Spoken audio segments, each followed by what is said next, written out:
Sudah pada makan siang toh? Sekarang saatnya nonton Jejak Si Gundul. Ye, ada yang belum makan siang. Wah, jangan sampai kebiasaan telat makan lu. Nggak bagus buat kesehatan. Mie ayam. Kalau mau ganjil pakai mie ayam dulu juga boleh. Kebetulan aku lagi bantuin Bang Rofi jualan mie ayam. Gondol mie. Mau yang apa? Yang wortel apa yang ayam? Bayar. Satu apa dua? Satu aja. Ya biasanya dua, maksudnya gede. Wah, enggak bang, nggak sanggup. Dua bang. Ya, ya duduk. Oke bang.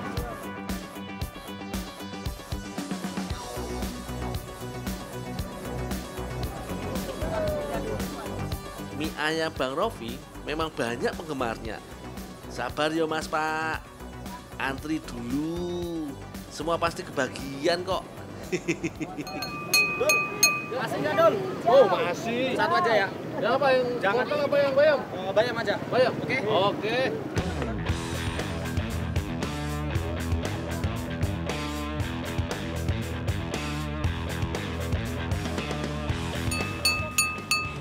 Mie ayam. Bang, ini satu bang. Satu. Ya. Lah, lo entek. Walah, piye iki?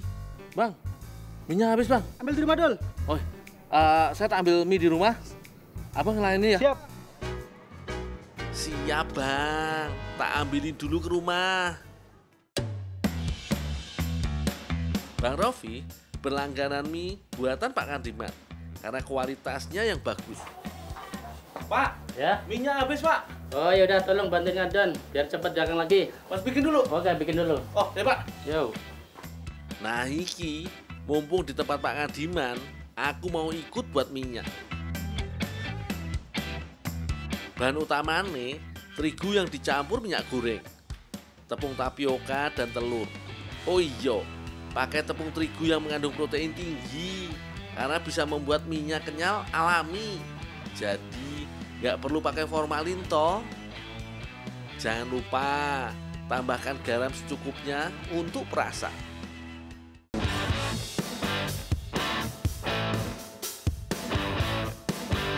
Telur memang bisa membuat aroma mie sedikit anyir yo, tapi iki juga bisa membuat tekstur mie liat dan tidak mudah putus.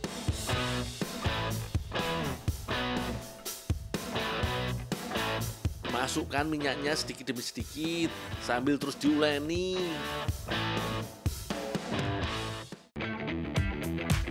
Istimewanya, mie yang satu ini aman dan menyehatkan loh. Pewarnanya aja dari bahan alami seperti bayam dan wortel. Bayam tidak hanya jadi pewarna makanan yo, banyak manfaatnya untuk kesehatan. Antara lain menurunkan tekanan darah dan menjaga kesehatan jantung. Ambil sari bayamnya yo, gampang kok, tinggal tumbuk daun bayam lalu disaring. Nah, kalau wortel sudah jelas bagus untuk kesehatan mata. Soalnya buah atau sayur yang berwarna oranye biasanya mengandung beta karotin yang bagus untuk mata.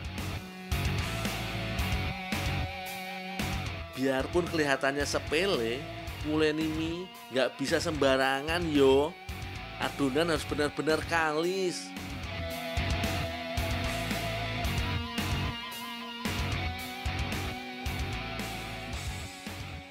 Bu, warnanya bu, udah siap.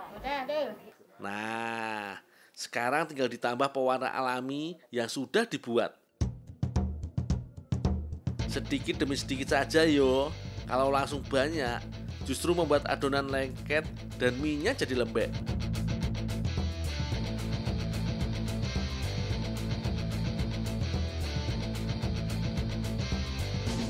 Ini yo, adonan yang sudah kalis dan siap digiling.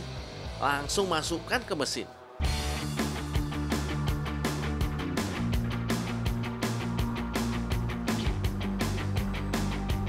Nggak cukup sekali menggiling loh. Gilingan pertama hanya akan membentuk adonan menjadi lembaran tipis. Kemudian digiling lagi supaya lembaran adonan lebih tipis tapi nggak mudah putus.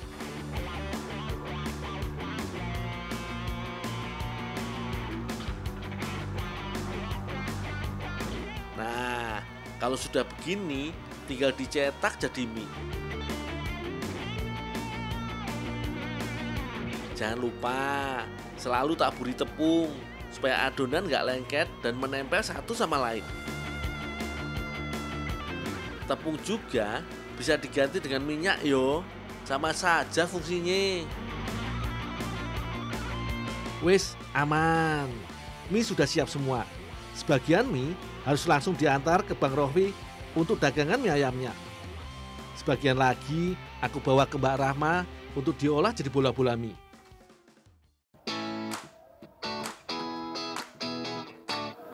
Minyak udah jadi nih, Mbak. Oh iya dong, taruh situ potong ya. Oh, ya, Mbak. Ternyata Mbak Rahma dan Budia udah nyiapin bahan untuk makan mie. Katanya sih mau diolah jadi bola-bola mie. Wah, kayaknya enak ini. Gini cukup, Mbak. Iya cukup segitu. Saya lanjut jalan dulu, Pak ya. Iya, kasih ya dulu.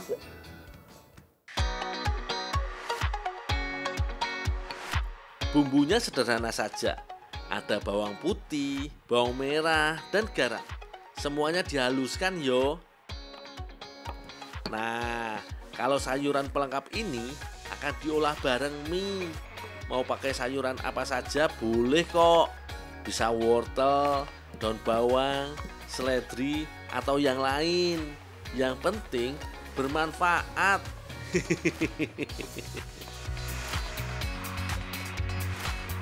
Oh iya, rajangannya yang halus. Jadi hasil bulatan minyak nggak terlalu besar.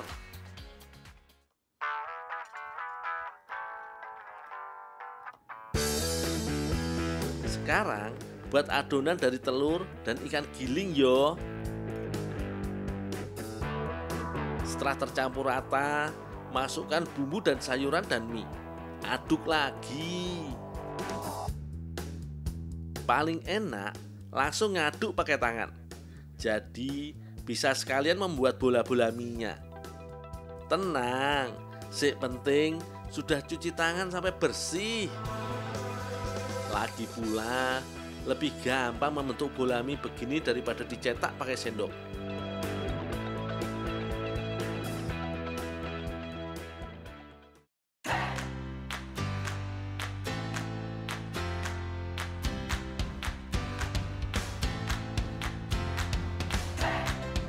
Selanjutnya tinggal menggoreng bola-bola mie dalam minyak panas yo. Karena bentuknya masih lembek, jadi masukin mie ke wajannya hati-hati yo, biar gak ambiar di wajan.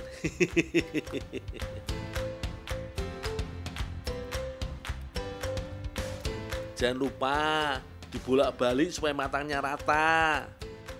Kalau sudah mengeras, tandanya bola-bola mie sudah matang. Bisa langsung diangkat. Ingat, jangan sampai gosong. Nanti nggak enak dimakan loh.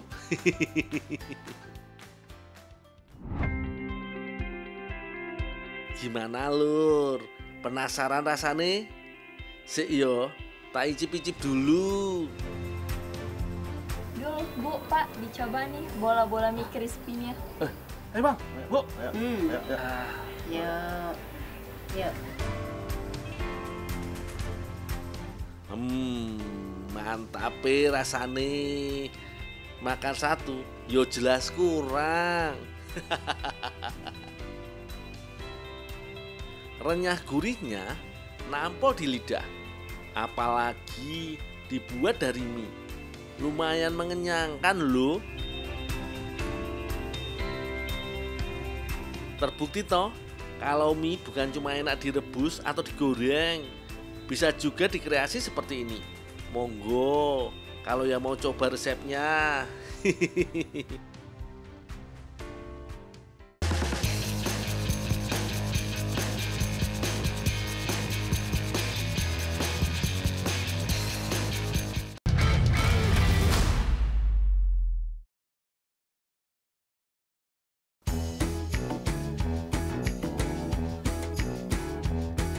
Wah, ada-ada saja mereka. Mau ambil buah kenitu aja kok repot.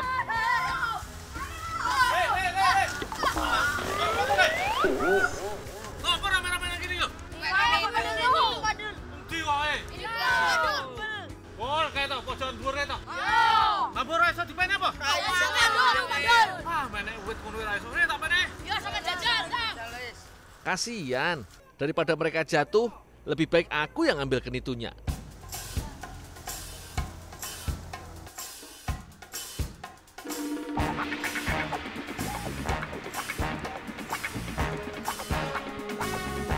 Kenitu bisa tumbuh sampai 30 meter.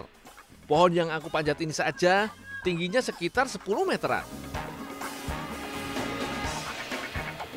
Di Banyuwangi, kenitu atau garnitu sudah biasa dijual. Aku hanya mengambil kenitu matang saja. Tandanya kulit buahnya empuk dan berwarna kuning kecoklatan. Kalau masih muda, kulit buah kenitu lebih tebal dan banyak getahnya. Kurang nikmat dimakan.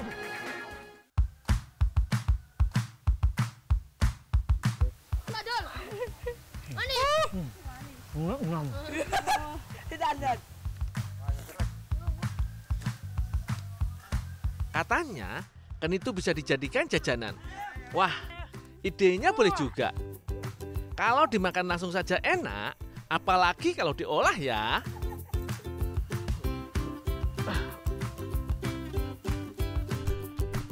Mbak, ini Mbak kenitunya dapat banyak. Itu banyak, Mbak. Iya, makasih. Tolong sekalian bantu kupas ya, ini wadahnya. Boleh, coba.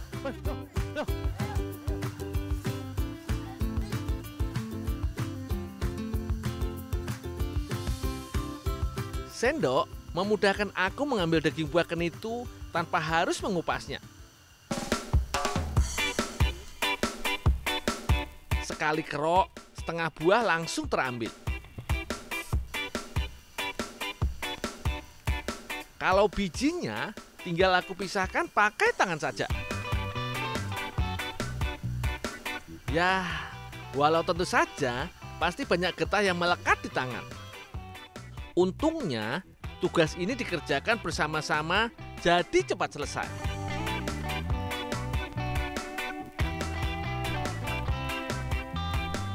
Ternyata, Mbak Siska akan membuat kenitu jadi isi kue mochi. Kata Mbak Siska, di negeri asalnya, Jepang, dulu mochi dibuat sebagai hidangan spesial saat Mochitsuki atau Tahun Baru di Jepang. Adonan kulitnya dibuat dari campuran tepung ketan, tepung maizena, susu, santan, dan gula pasir. Biasanya sih, kue mochi identik dengan isi kacang dan warna putih. Tapi yang ini pasti spesial, dengan isi selai kenitu dan warna-warni mochi. Adonan dikukus selama 20 menit. Tidak bisa langsung diisi karena masih lengket.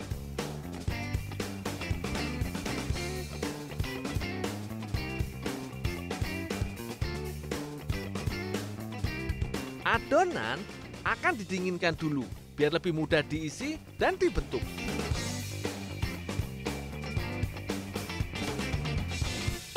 Aku kebagian tugas mengolah kenitu sampai menjadi selai.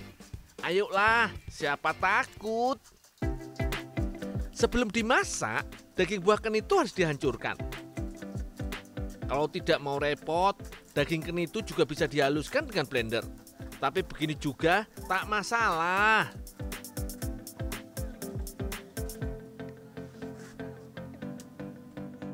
Kalau sudah halus begini, baru boleh dibuat selai. Gula pasir paling penting selain daging buah kenitu. Biar lebih manis, gula yang dipakai jumlahnya 2 kali dari daging buah kenitu yang akan diselai.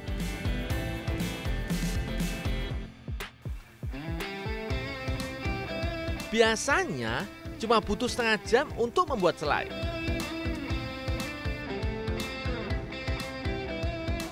Aku paling senang nih kalau mengisi dan membentuk mochi. Tandanya mochi sudah hampir selesai dibuat.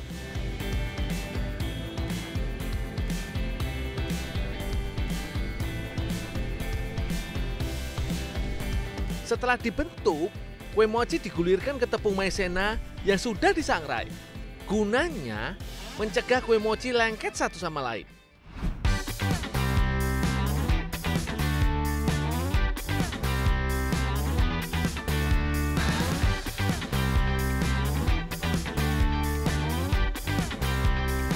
Mochi terasa lembut dan kenyal di mulut karena terbuat dari tepung ketan. Biasanya kue mochi identik dengan cita rasa manis. Nah, kalau yang aku buat ini rasanya manis segar karena selai kenitu. Makin lama dikunyah, rasa asamnya makin terasa. Tapi justru di sini sensasinya. Memang paling pas kue mochi jadi cemilan begini. Tidak cuma enak, tapi juga mengenyangkan.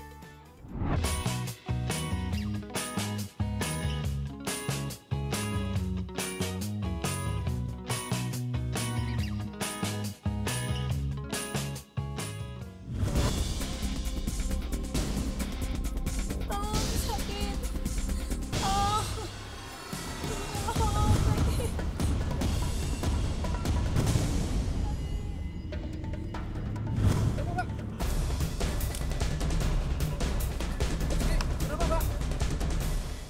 Kenapa, Pak? Baru kepleset di sini. Sakit. Yang sakit mana? Wih, memar nih, Pak. Wah, gawat. Ternyata tangannya memar. Aku akan mencoba mengurangi memar dan lukanya dengan dandelion. Saat di alam seperti ini, kita bisa memanfaatkan tanaman sekitar. Salah satunya tanaman dandelion.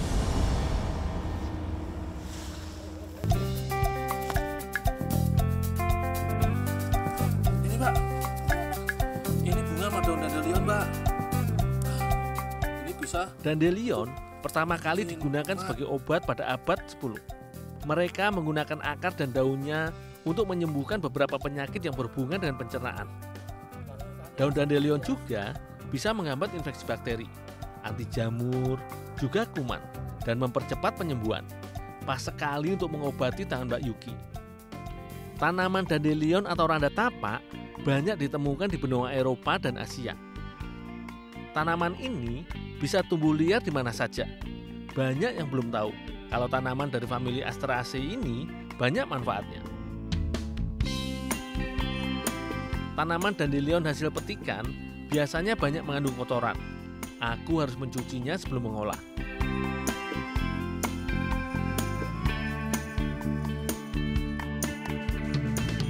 Agar lebih mudah mengkonsumsi, daun dan bunga dandelion aku potong kecil-kecil.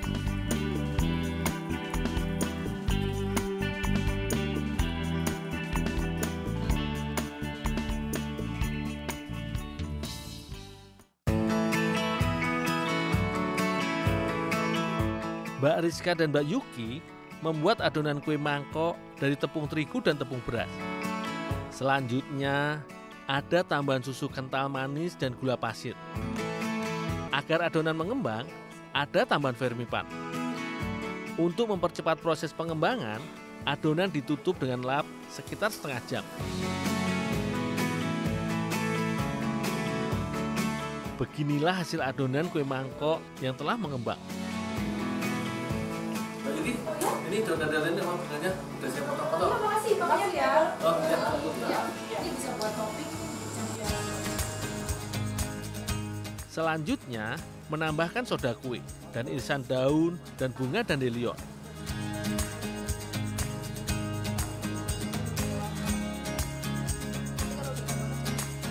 Adonan dibagi menjadi dua dan memberinya warna agar lebih menarik.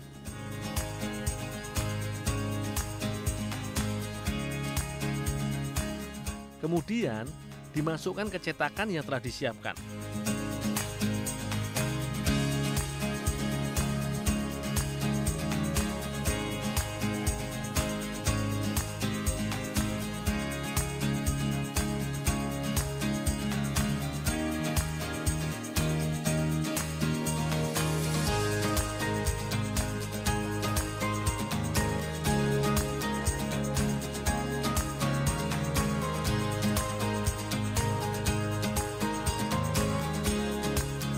Tidak perlu lama untuk mengukus, karena adonan sudah mengembang.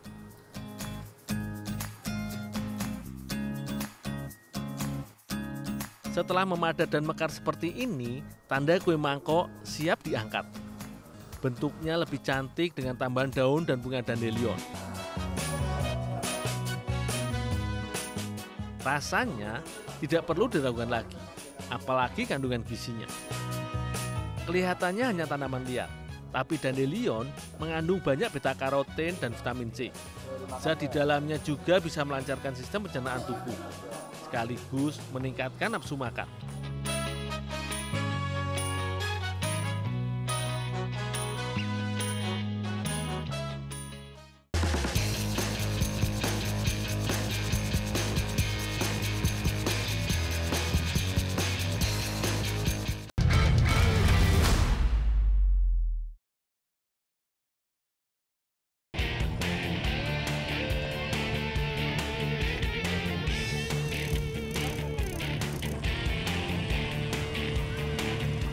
Aku diminta tolong Bu Gayanti panen patin. Yo jelas siap toh, apalagi rame-rame begini.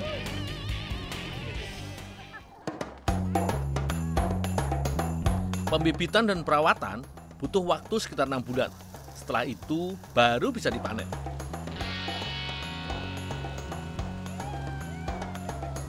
Sebelum panen, bobot ikan patin dicek dulu ya.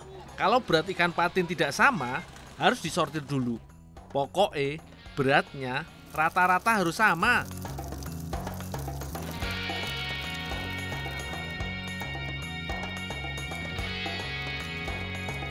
Nah, kalau udah seragam kayak gini, boleh langsung diangkut semua.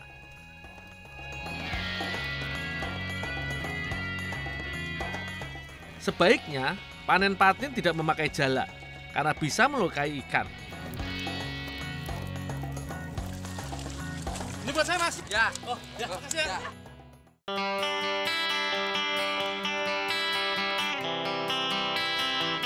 Bu, dapat tambahan ikan patin, Bu, untuk diasap. Kerjaan sendiri, ada banyak kerjaan. Oh, ya, Bu. Siap, Bu. Tak bersihin sendiri kalau gitu.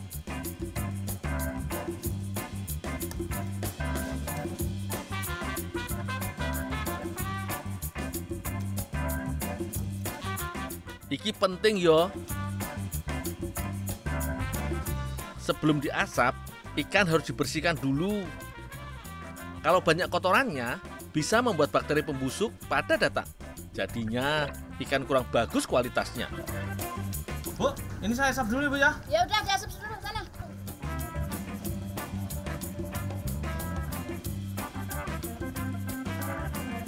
Pak, ikan patinnya diasap di mana, Pak? Situ Gul, diasap situ. Oh, sini, Pak. Iya, iya. Oh, ya, ya.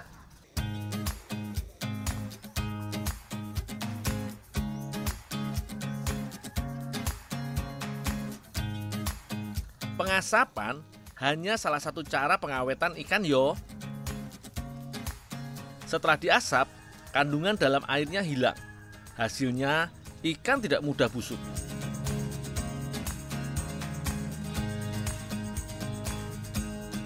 Asap juga memberi warna dan aroma khas pada ikan yang diawetkan. Biasanya, ikan diasap selama 2 jam. Tapi tergantung ukuran ikannya juga. Kalau ukuran ikan makin besar, semakin tebal dagingnya. Jadi butuh waktu pengasapan yang lebih lama.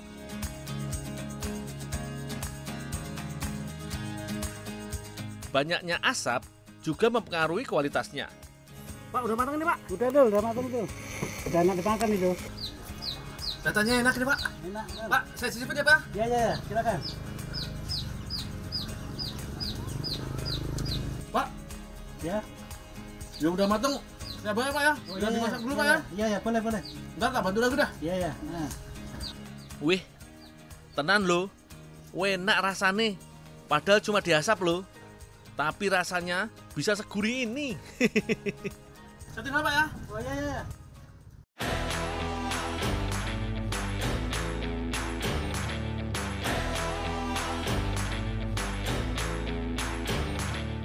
Baru diasap saja udah enak. Apalagi kalau dimasak taboh, ya toh?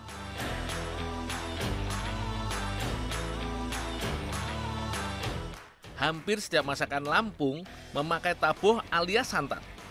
Kelapanya harus yang tua yo, supaya hasil santannya lebih kental dan gurih. Bumbu gulai lumayan beragam. Ada bawang merah, bawang putih, ketumbar, cabai rawit, garam, gula, kunyit dan jahe. Semuanya diulek sampai halus.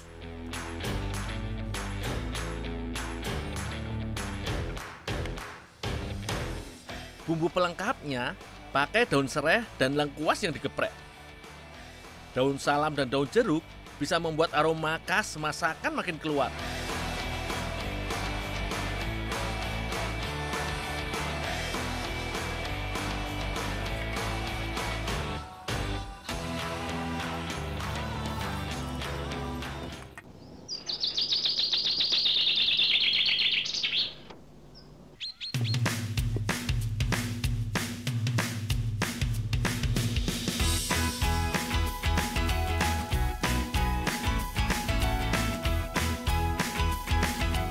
Bumbu ditumis dengan api sedang yo. Setelah aromanya keluar, baru masukkan santan.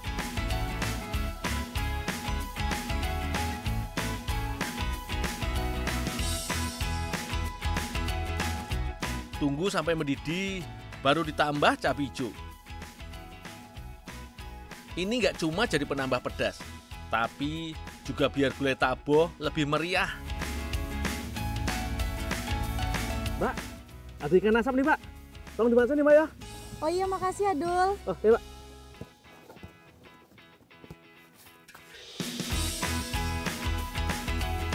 Pas banget nih, ikan yang kubawa bisa langsung nyemplung ke gulai taboh.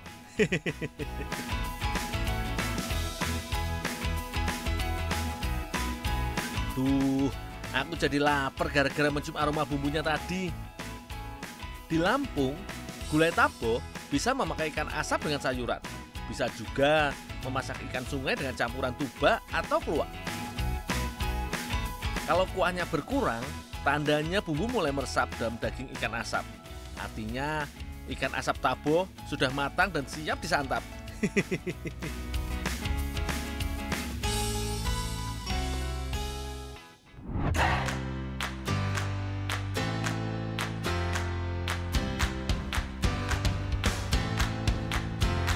Iye, dari tampilannya saja menggiurkan toh.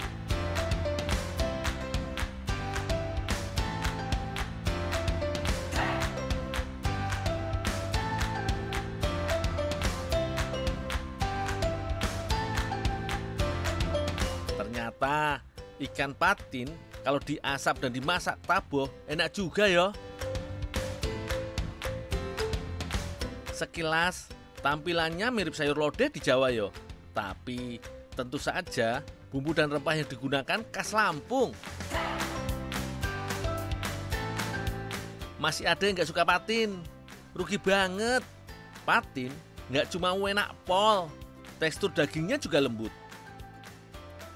Apalagi gizinya yang jelas-jelas bagus untuk kesehatan kita.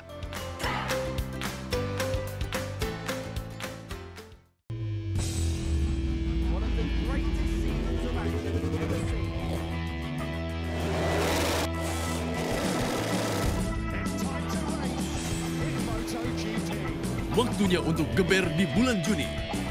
Sabtu dan Minggu gak cuma waktunya San Mori, tapi juga saatnya nonton balap seru MotoGP di Trans 7. Balap seru di Sabtu dan Minggu. Ini baru Trans 7.